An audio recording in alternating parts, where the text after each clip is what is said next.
Welcome back to the Yaffee program. As one listener said, wasn't me who said it, one of the listeners said, I am the bulwark of WVNN Talk Radio. What can I say? That is my job here. It's also my job to do this every Monday on the show. We have the Sunday News Shows recap.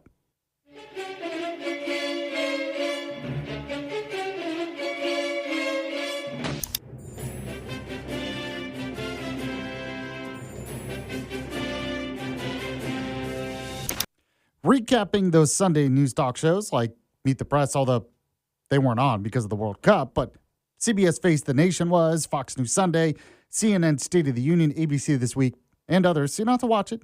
I'll give you Sundays off. I recap it for you on Monday, so you don't have to worry about it on Sunday. Do whatever you want on Sunday, and it's free. This is a free service for you. Public service. What can I say? By the way, the Sunday News Show's recap is also brought to you by the Huntsville Men's Clinic. They're celebrating their 5-year anniversary, and they're part of a team that's treated Alabama men for things like low testosterone for almost 15 years.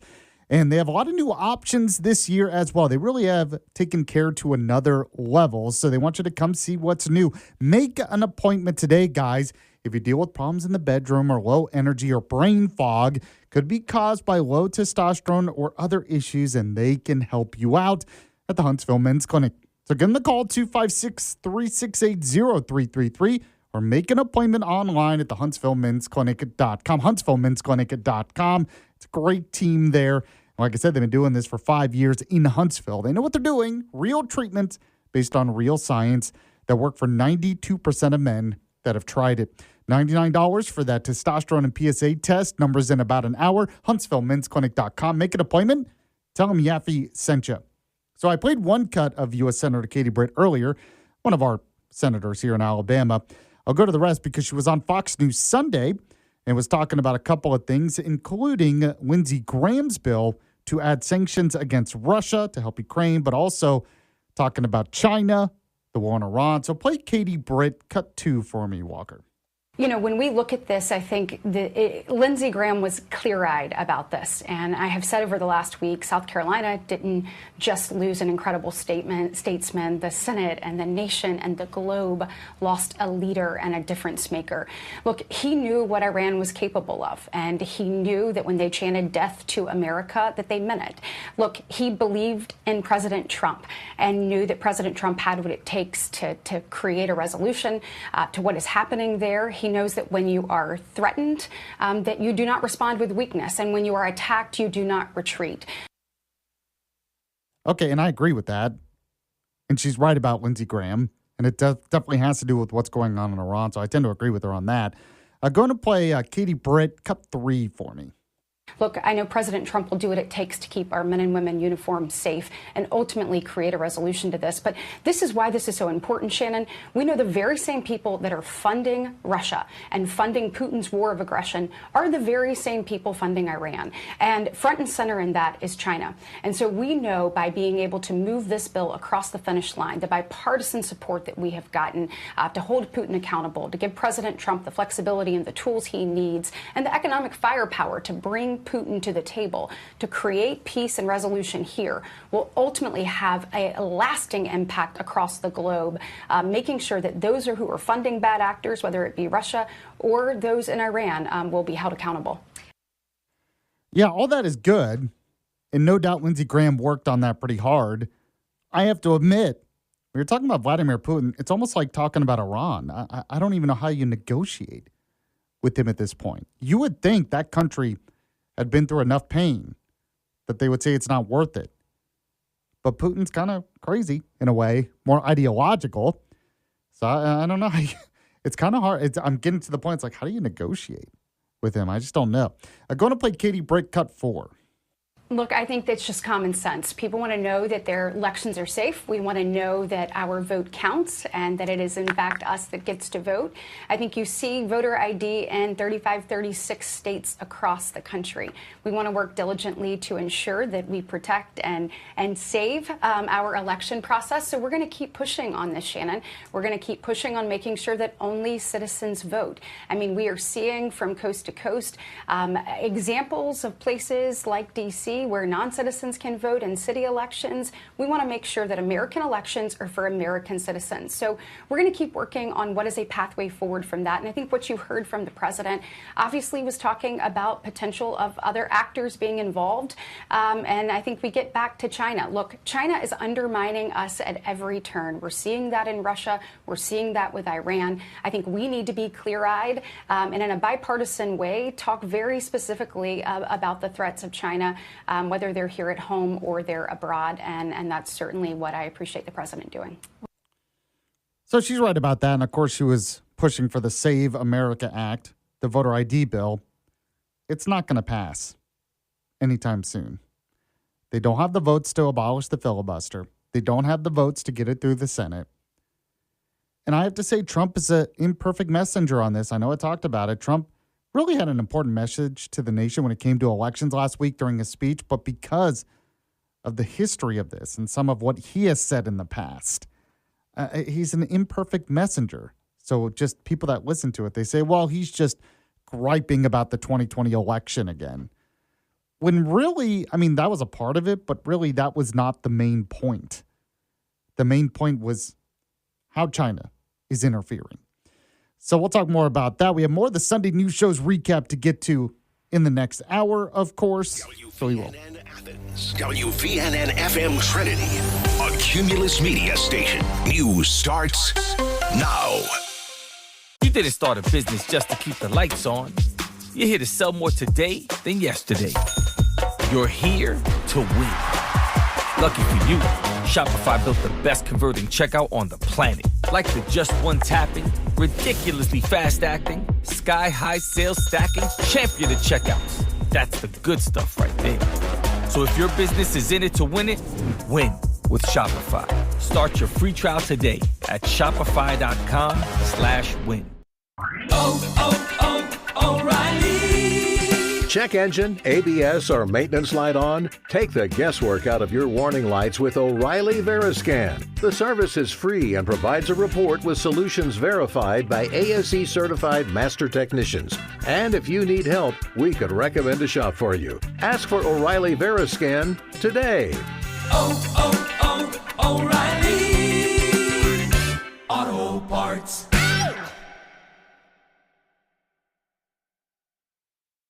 The United States Soccer Federation presents the U.S. Soccer Podcast. I'm your host, Megan Klingenberg. One thing I promised you is an all-access pass that you wouldn't get on any other show. And we found out that whoever comes on scores a goal. Burhope, Freeman, Trusty. U.S. Soccer Podcast magic is real, people. We still got plenty of coverage all throughout this World Cup. Okay, let's get into it. The U.S. Soccer Podcast, presented by Henkel. Follow and listen on your favorite platform. The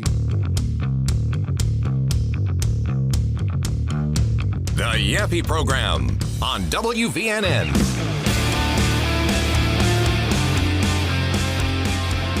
All right, we're here on the second hour of the Yaffee Program on News Talk 770 AM, 92.5 FM, WVNN. Of course, if you missed any of the first hour of the show, the podcast will be up on the website, WVNN.com, or anywhere you get your podcast. This is the show where you can count on the latest news, the important guests, and the best analysis, all for your morning commute. And if you want to weigh in on anything we've talked about, you can. We have our Yaffee text line, 866-494-9866, 866-494-WVNN. And it's Monday in the 10 o'clock hour, so you know what that means. Another segment here of the Sunday News Show's recap.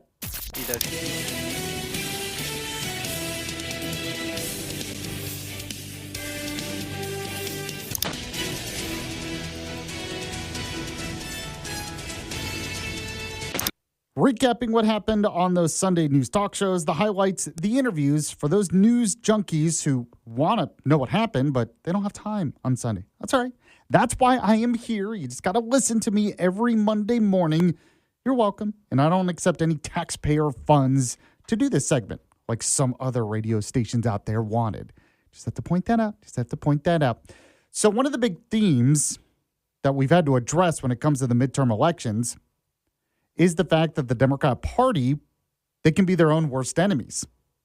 And that has to do with the fact that the Democrat Socialists of America, I mean, we've talked about their platform, but they've won elections. There was a time you could discount them. Well, that's just the crazy wing. They're not going to do much for the Democrat Party. It's not really the case anymore. In fact, Alexandria Ocasio-Cortez, AOC, she is probably going to be a presidential candidate one day, and she aligns with the Democrat Socialists of America. She does. So this is not something you can just discount at this point. Now, as a Republican, as a conservative, we can talk about it, but what about the average middle-of-the-road Democrat? Well, there were some examples on the Sunday news talk shows, and I think the propaganda press, I think they're bringing these people on to talk about it because they're probably worried as well. Some in the press, they're pretty far left-wing, they're biased, but they're not necessarily, they're kind of worried about how this affects their own party, is what I would imagine. So an example of this, though, and I've talked about him many times before, Bill Maher, who is a comedian, used to do Politically Incorrect, now has Real Time with Bill Maher on HBO. And he was on ABC this week. I guess he got some kind of Mark Twain award. So they talked about that a little bit, but they brought up what is going on in the party where he's basically saying, the party is left. He's been saying this for a while on more of the cultural issues, I guess. But go ahead and play Bill Maher, cut 1 for me, Walker. Democrats are cowardly. Yeah. They're cowardly. Their party is being taken over now by, every day I hear about a new, very radical. I feel very good about, 10 whenever years ago, I did lose fans because, I wasn't going to go along with some of this crazy stuff on the left, too. I didn't change really on what I thought about the right, but I can't sit and just not notice stuff, which people seem to want to do because it's all about my team or your team. But, there's some crazy stuff. When we're cheering for the Intifada, I got to cut, I'm out. Yeah, I know. And when it comes to Israel, he's really made some good points in the past. He can talk about problems he has with the Netanyahu government or something. But when you start going down the road of calling it a genocide in Israel as an apartheid state, he's like, look, all that's nonsense. The fact is Israel can be a beacon for democratic values in the Middle East. And they're one of our strongest allies. Even he is willing to admit that. Now, I would contend that the Democrat Party has been kind of going down this road for a while now. And there was a time where Bill Maher was all for it. But then it got ahead of him. It got too far. So I appreciate him speaking out now, but there was a time where he was kind of on board. Go ahead and play cut 2 of Bill Maher. You told J.D. Vance you're open, your vote is up for grabs. Yes, my vote is in play because it can't be Trump running. Mm-hmm. So I'm not living in communist America. I mean, I know the talking point is that, well, it's not communism, it's socialism. Okay, I've read the quotes from the DSA platform, from their own mouths. Don't tell me I'm not seeing what I am seeing. And DSA, again, they say things like, takeover of key industries, government. That's communism. There is a definition. By the way, Trump's doing that too. Of course. Yes. And to a degree that we haven't seen any other president, Democrat or Republican, do. Great. That's crazy too. He's got a piece of intel. Right. A piece of the AI companies. He treats everything like it's a real estate deal. Or I don't know, he's an agent or something. He always wants 10 or 15%. So you want to see Democrats win in the midterms? Absolutely. And they will, because it will still be a referendum on Trump. So I think the Democrats will do very well in the midterms. 2028 is a different story because by then, this wing of the party, this new wing with all the energy, and it's not just a few people anymore. Every day I read about a new person in some Colorado and Wisconsin, somebody who is saying some variation of not defund the police, abolish the police. No prisons, no police. Like, what world do they think we could possibly live in under these conditions? It's just a level of nutty that I'm so glad that whenever it was, I was like, no, I'm not going along because this is where it ends. All right, there you go. So apparently there was some kind of pivot point in his past where he decided he was not going to go along. But he's right. When you actually read the platform of some of these Democrat socialists, it is basically communism or socialism. Statism is what you can call it. Now, I do want to address the whole issue of Trump Jonathan Karl of ABC has to go in there and, Trump does that too. He had to get that in there. I am not a big fan when Trump does stuff like that. It kind of takes, a certain stake, a stock stake or whatever in a company like Intel. He was talking about it. I don't like that. It is not the role of the federal government. It hurts the economy and it sets a bad precedent for the future. I would say all of that. But I will say as well, I think Bill Maher was right in reaction to that. It's one thing to talk about seizing the means of production, which communists, socialists, that's what they want to do. But Trump, he looks at it almost like a real estate deal. That's how he looks at everything. Bill Maher was largely correct on that. So when Trump is taking like a small stake in a company, it's not so much to control the company, to seize the means of production. He just wants to make sure America gets a good deal out of it. That's how he looks at it. Kind of like, we need to at least make some of our money back, the government, if we're going to help bail them out. That he looks at it through that lens, and that's not good. I'm not saying it's good, but it's also not straight up communism, socialism. It's not, Trump's not going out there and saying we need to seize the means of production when he's talking about stuff like that. So I did want to point that out. Jonathan Karl to get, Trump's a socialist too. And it's like, it's very different things we're talking about here. Now, in terms of moderate Democrats worried about the future of the party, Bill Maher saying maybe he votes Republican. I kind of doubt it. But you also have John Fetterman, who says he might leave the party in the future. So he's a Democrat senator from Pennsylvania. We've played him on the show before. He was on CNN's State of the Union with Jake Tapper. Going to play John Fetterman. Cut one for me, Walker. I think it's incredibly important to confront Iran and to confront Iran with their ambitions, specifically the nuclear ambitions. Every single Democrat that I'm aware of says we must never let Iran build a nuclear bomb. And here we are again right now. Negotiations and all other kinds of strategies have been employed over the last 47 years, and they've been successful up to now. And so where I'm at, I think we're in an important point in our time, and I think it's entirely appropriate to continue to confront Iran. So he's right about that. And we had the tragic news over the weekend where 3 American service members were killed. I gave you the details at the beginning of the show. The podcast up if you missed it. But he's right about that, but also talked about, Democrats used to believe this too. And now they're just, claiming it's all Israel or something. Going to play cut 2 of John Fetterman.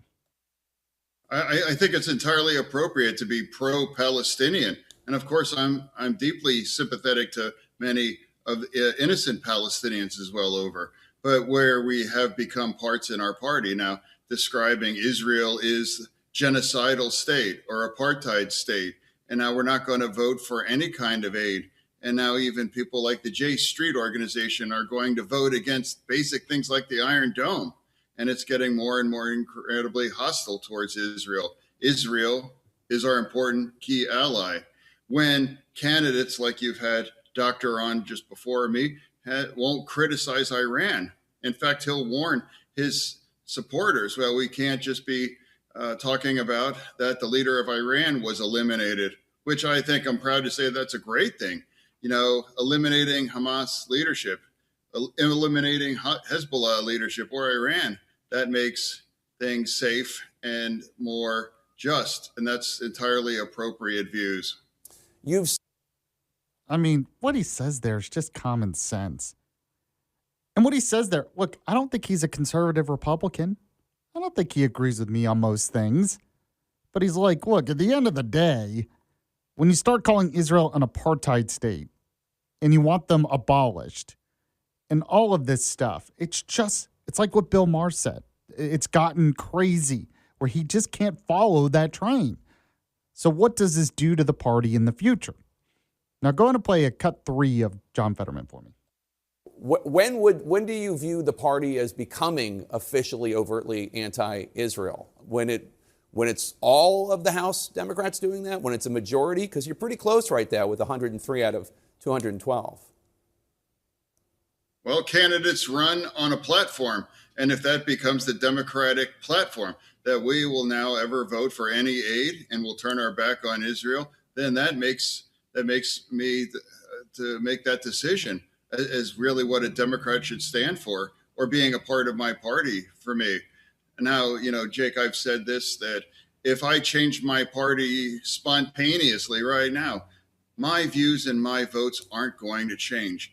It's really more of a statement and if you look at the kind of people that are winning our primaries, their centerpieces of their campaign is anti-Israel kinds of rhetoric, whether it's in my state or it's whether in New York City and what's happening in Colorado now too. If you believe the Democratic Party's future is rooted in describing Israel as apartheid state or genocidal, and they don't deserve to have our support, that forces me to say, is this really make sense for me as a Democrat with these views are continue to actually intensify? By the way, I think it's very possible in his next election, he gets primaried out in Pennsylvania as a Democrat and runs as an independent. I think it's possible he could win as an independent. It's kind of like Joe Lieberman years ago did that in Connecticut, I believe. So we'll see what happens. But it's very possible he does end up leaving the party. You can tell me what you think, though. We have our Yaffee text line, 866-494-9866, 866-494-WVNN. When we get back, we'll have more of the Sunday News Show's recap. We'll have what's trending as well later on in the hour. You're listening to the Yaffee program. Stay with us. You're listening to Yaffee on WVNN. When the moments in your life are too important to miss, you can trust O'Reilly Auto Parts to keep you and your plans on the road. Our professional parts people can test your vehicle's battery and even give it a charge if needed. In most cases, we can install your new battery for free. It's just one of the many services we provide at O'Reilly Auto Parts to ensure life's best moments don't find you stranded. O'Reilly Auto Parts. Hey, I'm Chris Van Vliet. Go behind the scenes and beyond the headlines with the biggest names in pro wrestling and beyond. Jeff Jarrett, great to see you. In this business, the story behind the scenes, so much more entertaining than what you see on camera. Ladies and gentlemen, my name is Paul Heyman. Mr. Heyman, you are a master at the little things. That's how you turn good into great. What does it take to achieve greatness? Whatever it takes, I'm willing to do. That's an Emmy-winning performance. How about it? Insight with Chris Van Vliet. Follow and listen on your favorite platform.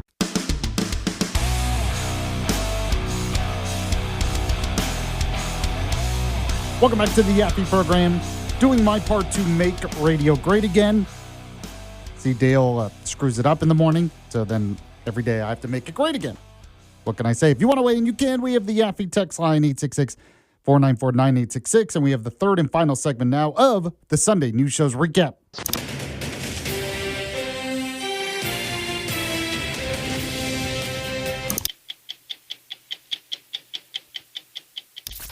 Yes, and the recap is brought to you by VIP Care. Go to getvipcare.com. Their senior healthcare model and local clinics are designed for your comfort. With same-day appointments, more time with their doctor, and a team of Medicare experts, you get the care you need so you can enjoy life. So if you're 65 years or older, you have maybe a family member who is, and they just can't seem to get the healthcare they need, that's why they should choose VIP Care. They don't just treat illnesses and symptoms, they find out what's causing them. Their doctors listen, ask questions, and work with you to create a plan that fits your needs. And as I mentioned, they have 24/7 support. So go to the website, getvipcare.com, getvipcare.com. Make an appointment today with them and see what healthcare should be all about. When you do, let them know Yaffee was the one who sent you. So one of the other issues that came up during the Sunday news talk shows, of course, is the issue over ICE, because we've had two people recently killed by ICE agents, believing that their lives or the lives of others were in danger. So they wanted to talk with Tom Homan, who is Trump's border czar, kind of his ICE czar, I guess, too.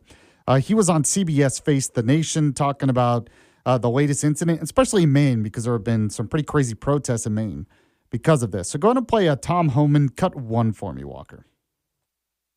I don't want to get ahead investigations on who's at fault, what exactly happened, because we all know when these investigations happen, there's going to be cell phone video, there may be city cameras, and of course then you got witness statements and affidavits from the officer and witnesses. So we got to let the investigations play out. So I don't want to really comment on investigations themselves, but I think, Mark Wayne Mullen, took some action and in concern of safety of the agents and how we do operations, and that's why he did that, that pause on enforcement on vehicle stops. But, my concern is, I've done this since 1984. My concern is I think a lot of the rhetoric that you see every day, especially in sanctuary cities and at these protests that resist. Members of Congress saying ICE isn't a real law enforcement agency. I actually think that emboldens some people to say, I'm not going to comply with ICE. And I think no matter what people think of ICE, no matter what you think of the immigration law, you should always comply with law enforcement. So he's 100% right on that last part.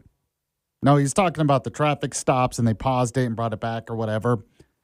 But look, no doubt that rhetoric exists. When you're talking about what happened in Minneapolis, where American citizens ended up being killed by ICE, it was people openly resisting ICE, openly trying to resist, get in the way, obstruct, and protest ICE. There was no reason for them to do that. This is federal law enforcement. Yet that, because of the rhetoric and all of that stuff, it does lead to dangerous situations. So he's 100% right on that. Go on and play Tom Homan cut 2 for me. But in the shootings in both Houston and Maine, the people who were killed were not the intended targets. Have you caught the people you're actually looking for? One of them, I believe we did, but, that happens in law enforcement all the time. I mean, we're working, we get leads on individuals, and you say, okay, well, this subject lives at this house, he drives this car. And when that subject leaves that house, 6 o'clock in the morning, and someone gets in that car from that house, they assume, okay, this is our guy, and they'll do a vehicle stop. And depending on when they make that stop and that person complies, either they're going to be arrested or released. That's the way it's supposed to be. So, law enforcement deals with misidentity every day across the country, not just ICE. Every law enforcement agency. I was a cop. I know that happened. So part of the problem here is you have a lot of people, kind of what he was talking about with the rhetoric, a lot of people in this country who like to assume that ICE isn't real law enforcement.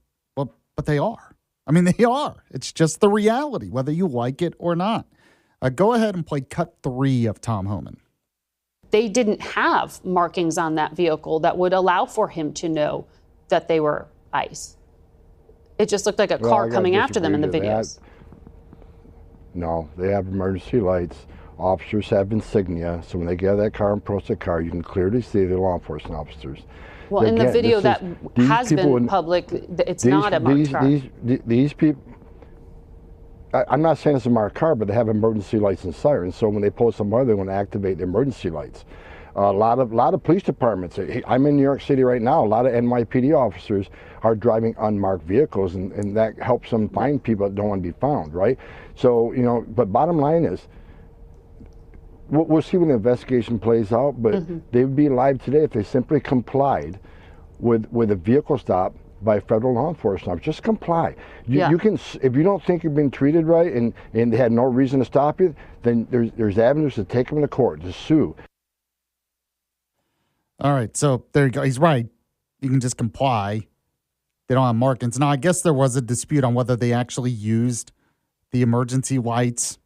And he said the right thing. You let the investigation play out. And he basically said, though, that, there are times where you don't have markings on the car. Look, I'm not going to ever say that anyone in any law enforcement, I'm not going to ever say they're 100% the people are perfect. But I guarantee you, the average ICE agent, they're not going out wanting to kill people.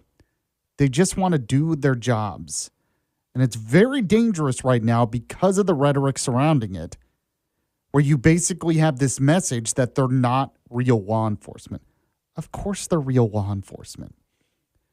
Now, it doesn't mean that an ICE agent can't do something that's wrong. And even Republicans and Tom Homan, they believe in body cameras. And he blamed the government shutdown for that being kind of slow-walked, which is probably true. So we'll see what happens. But he's right about the rhetoric there. All right, we're going to move on to What's Trending coming up next here on the Yaffee program. And then the Yaffee program rewind at the end of the show. We'll be back here in just a moment.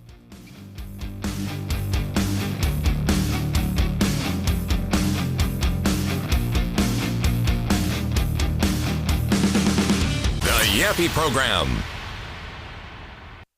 Scrolling with Haley. I am Haley Karania. I scroll with the homies here in the live chat because there's a lot to scroll through on X, on Instagram, on TikTok. Cutting through the clutter, one hot take at a time. Love seeing you all in the chat before the show. I tried to jump in just a few minutes before to say hello. I love the chat interaction. Thank you for helping. But I do it to get all of the videos and all of the content that you won't find anywhere else. Scrolling with Haley. Just search that up and I will be there. Follow and listen on your favorite platform.